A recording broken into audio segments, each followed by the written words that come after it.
আসসালামু আলাইকুম। আজকে অ্যাডভান্স রিডিং রাইটিং এর জন্য এ পার্ট থেকে একটি প্রশ্ন আলোচনা করব, প্যাসেজ আলোচনা করব।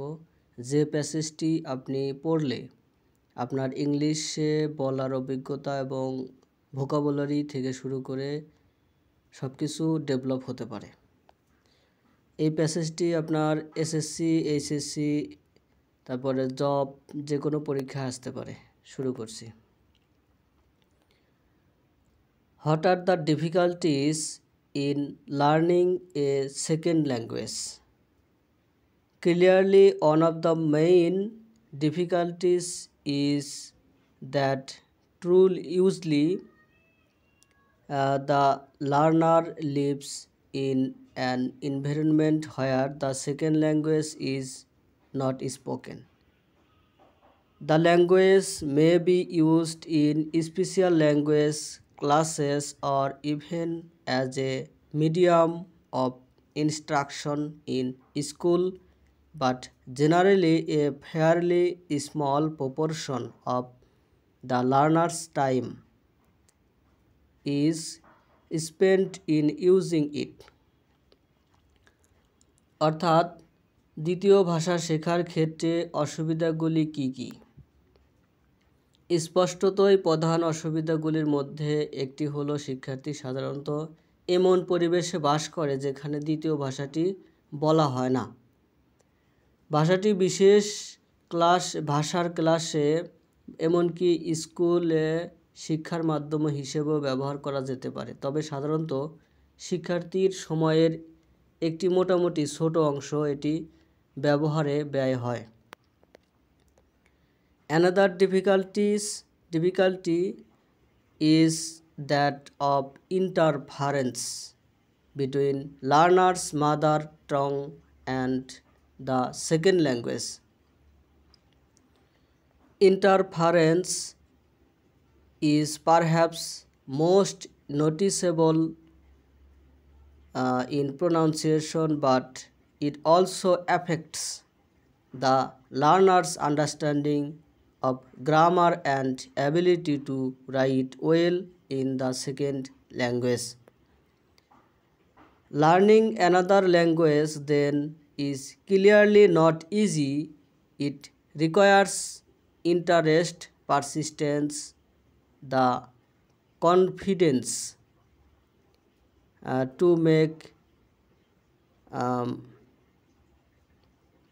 make mistakes and the determination to correct them. অর্থাৎ আরেকটি অসুবিধা হলো অ্যানাদার ডিফিকাল্টি, আরেকটি অসুবিধা বা কঠিনত্ব হলো শিক্ষার্থীর মাতৃভাষা এবং দ্বিতীয় ভাষার মধ্যে হস্তক্ষেপ। উচ্চারণে হস্তক্ষেপ সম্ভবত সবচেয়ে লক্ষণীয়, তবে এটি শিক্ষার্থীর ব্যাকরণ সম্পর্কে বোধগম্যতা এবং দ্বিতীয় ভাষায় ভালোভাবে লেখার ক্ষমতাকেও প্রভাবিত করে। তাহলে অন্য ভাষা শেখা স্পষ্টত সহজ নয়। এর জন্য আগ্রহ, অধ্যবসায় এবং ভুল করার আত্মবিশ্বাস এবং সেগুলি সংশোধন করার দৃঢ় সংকল্প প্রয়োজন। আচ্ছা, প্যাসেজ অনুসারে প্রশ্ন এবং উত্তর লাইন বাই লাইন বাংলা অর্থ সহ পড়িয়ে দেওয়া হচ্ছে। Where does the learner of a second language usually live?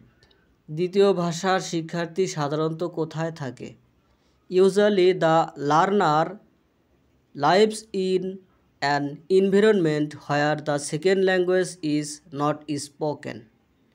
It is only used in language classes or sometimes in schools.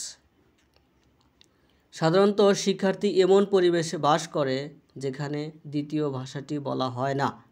এটি শুধুমাত্র ভাষা ক্লাসে বা কখনো কখনো স্কুলে ব্যবহৃত হয়। How does the learner's mother tongue interfere with his learning a second language? শিক্ষার্থীর মাতৃভাষা কিভাবে তার দ্বিতীয় ভাষা শেখার ক্ষেত্রে বাধা সৃষ্টি করে। ইন্টারফেয়ার মানে বাধা সৃষ্টি করে। তাহলে হচ্ছে the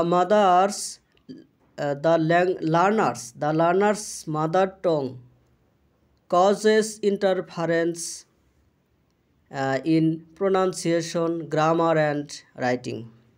It makes it harder to use the second language correctly.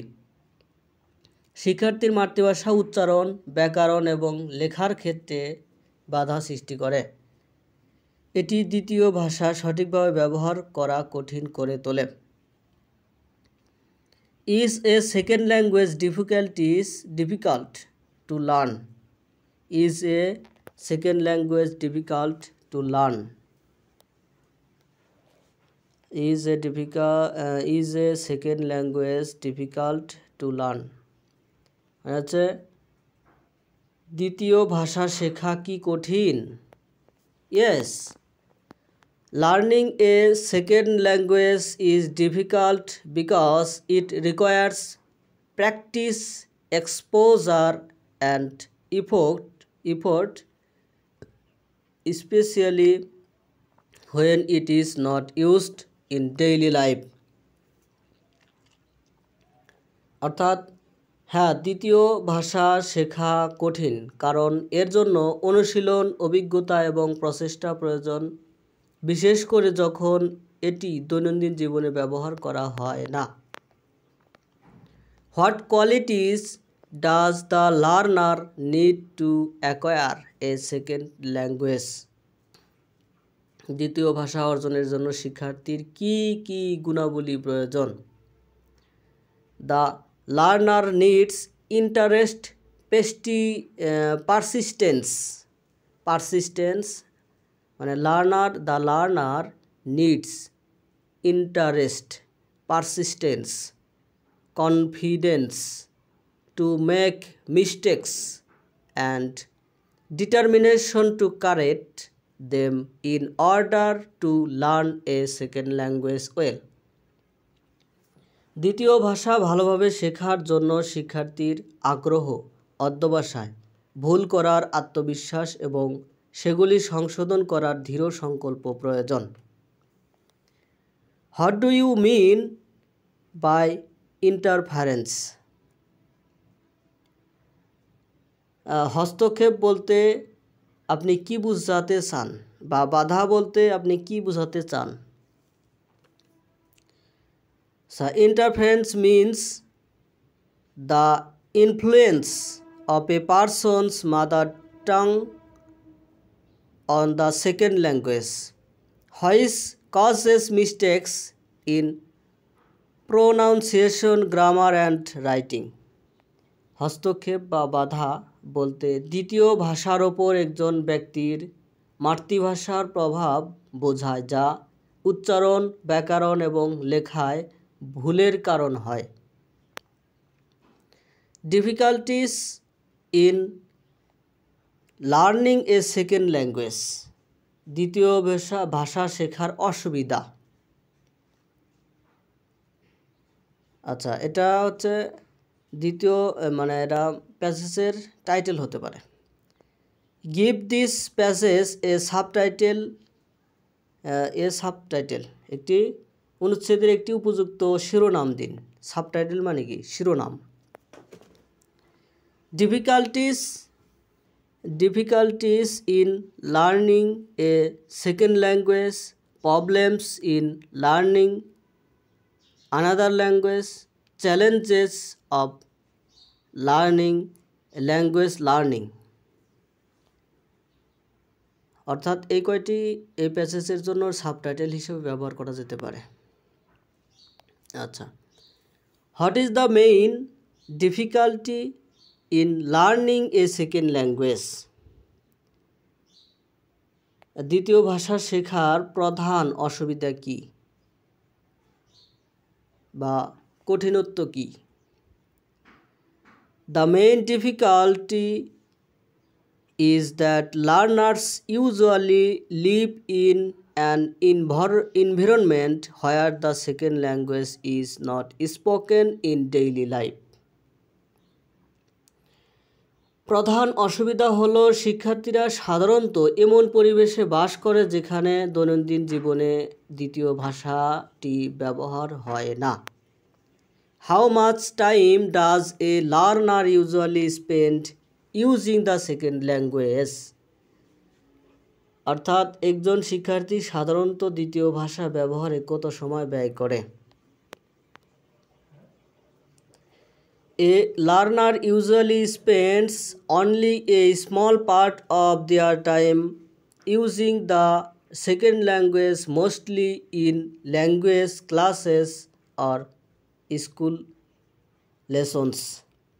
একজন শিক্ষার্থী সাধারণত দ্বিতীয় ভাষা ব্যবহারে তাদের সময়ের খুব কম অংশ ব্যবহার করে বা ব্যয় করে, বেশিরভাগই ভাষা ক্লাস বা স্কুল পাঠে।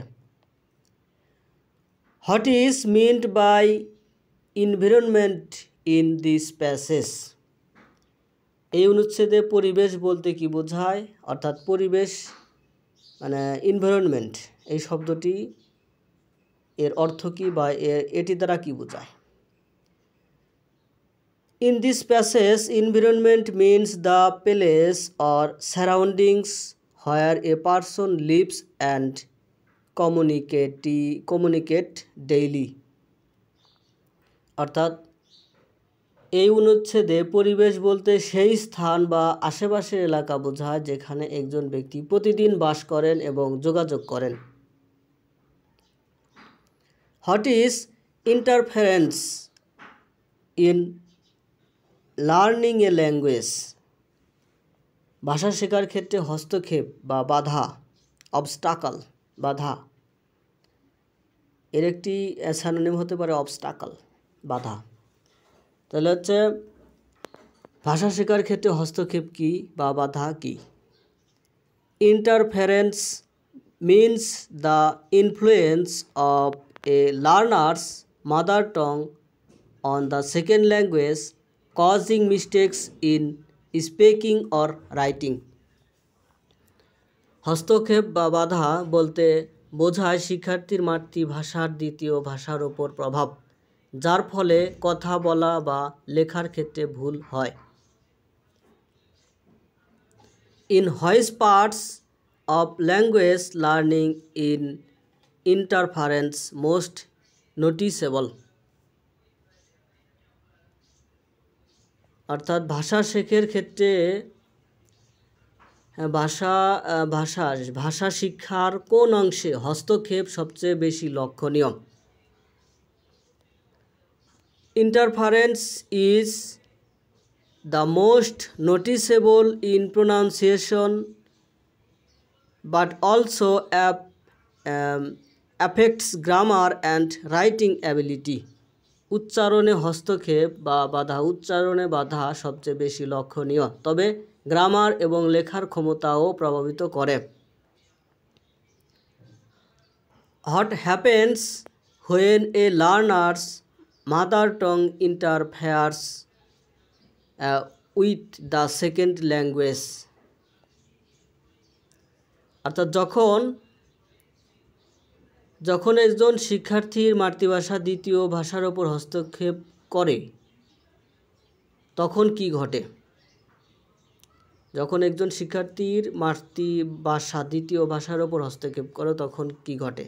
অর্থাৎ একটি সেকেন্ড ভাষা শিখতে গেলাম, কিন্তু দেখা যায় নিজের যে মাতৃভাষা এটা বলতে বলতে অভ্যস্ত, যে কারণে আর সেকেন্ড ভাষা শেখা হয় না। এই হস্তক্ষেপটা বলতে কি বোঝায় বা এই হস্তক্ষেপ কারণে কি ঘটে?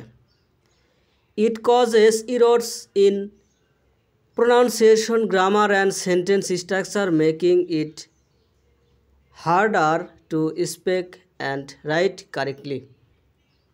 এটি উচ্চারণ, ব্যাকরণ এবং বাক্য গঠনে ত্রুটি সৃষ্টি করে, যার ফলে সঠিকভাবে কথা বলা এবং লেখা কঠিন হয়ে পড়ে।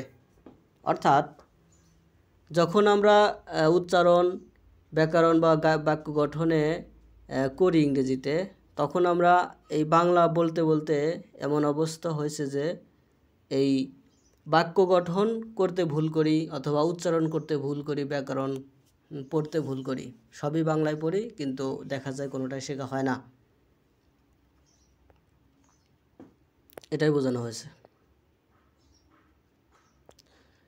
Why is learning a second language not easy? দ্বিতীয় ভাষা শেখা কেন সহজ নয়?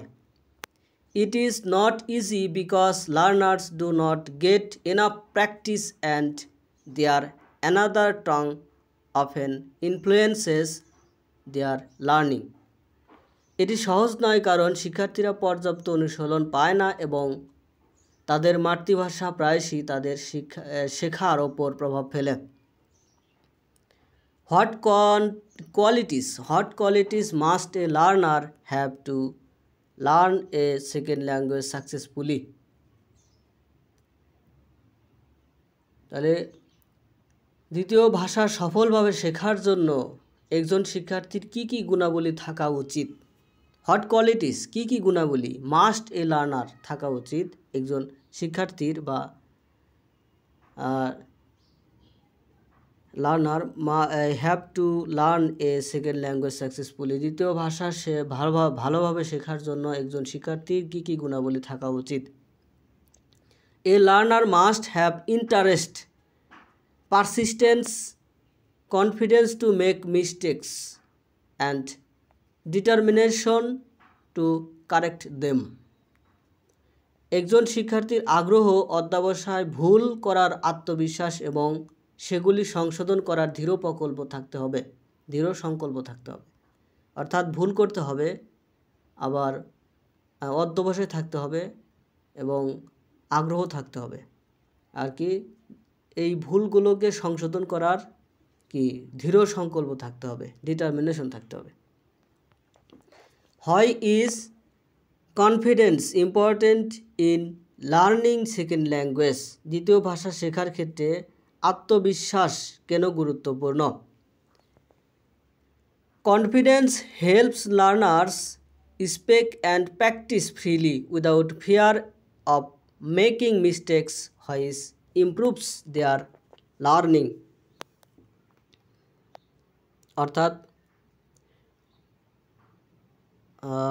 অর্থাৎ আত্মবিশ্বাস শিক্ষার্থীদের ভুল করার ভয় ছাড়াই স্বাধীনভাবে কথা বলতে এবং অনুশীলন করতে সাহায্য করে, যা তাদের শেখার উন্নতি করে। What does persistence means in the প্যাসেজের ভিতরে পারসিস্টেন্স বলতে কী বোঝায়, অর্থাৎ অধ্যবসায় বলতে কী বোঝায়?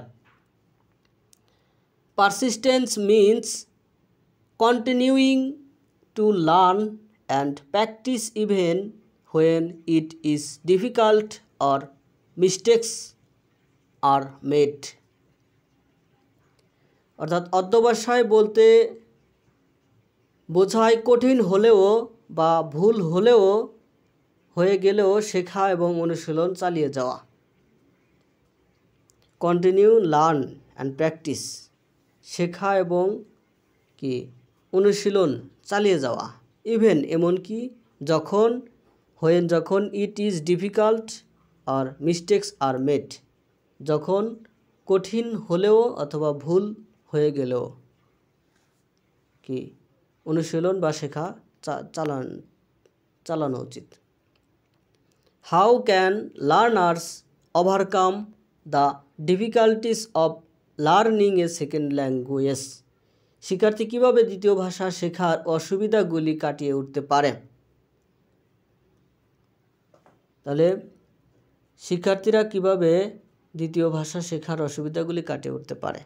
দে can overcome difficulties through regular practice, confidence and by using the language in daily communication. নিয়মিত অনুশীলন, আত্মবিশ্বাস এবং দৈনন্দিন যোগাযোগ ভাষা ব্যবহারের মাধ্যমে তারা অসুবিধাগুলি কাটিয়ে উঠতে পারে। অ্যাকর্ডিং টু দ্য প্যাসেজ অনুসারে, where is the second language usually used? অনুচ্ছেদ অনুসারে দ্বিতীয় ভাষা সাধারণত কোথায় ব্যবহৃত হয়? The second language is usually used in special language classes or as a medium of instruction in some schools. অর্থাৎ দ্বিতীয় ভাষা সাধারণত বিশেষ ভাষার ক্লাসে বা কিছু স্কুলে শিক্ষার মাধ্যম হিসেবে ব্যবহৃত হয়। What kind of skill is affected by interference inside pronunciation? শিক্ষার্থীর উচ্চারণ ছাড়াও হস্তক্ষেপের ফলে কী ধরনের দক্ষতা প্রভাবিত হয়? তাহলে হচ্ছে উচ্চারণ ছাড়া, beside pronunciation, a learner's grammar, writing skills and understanding a sentence. Beside pronunciation, a learner's grammar, writing skills and understanding of sentence structure are also affected. উচ্চারণ ছাড়াও হস্তক্ষেপের ফলে কী ধরনের দক্ষতা প্রভাবিত হয়? উচ্চারণ ছাড়াও একজন শিক্ষার্থীর ব্যাকরণ লেখার ক্ষমতা এবং বাক্য গঠন বোঝার উপরও প্রভাব পড়ে। What is the overall message of the passage? অনুচ্ছেদের সামগ্রিক বার্তা কি? The passage teaches that learning a second language is difficult but possible with interest, practice, confidence and determination. অর্থাৎ এই অনুচ্ছেদটি শেখায় যে দ্বিতীয় ভাষা শেখা কঠিন, কিন্তু আগ্রহ, অনুশীলন এবং আত্মবিশ্বাস এবং দৃঢ় সংকল্পের মাধ্যমে তা সম্ভব। ধন্যবাদ সাথে থাকার জন্য। ভিডিও কেমন লাগে সেটা কমেন্টে জানাবেন, আর কোন কোন টপিকে ভিডিও দিলে ভালো হয় সেটা কমেন্টে জানাবেন, এবং লাইক কমেন্ট শেয়ার করতে ভুলবেন না।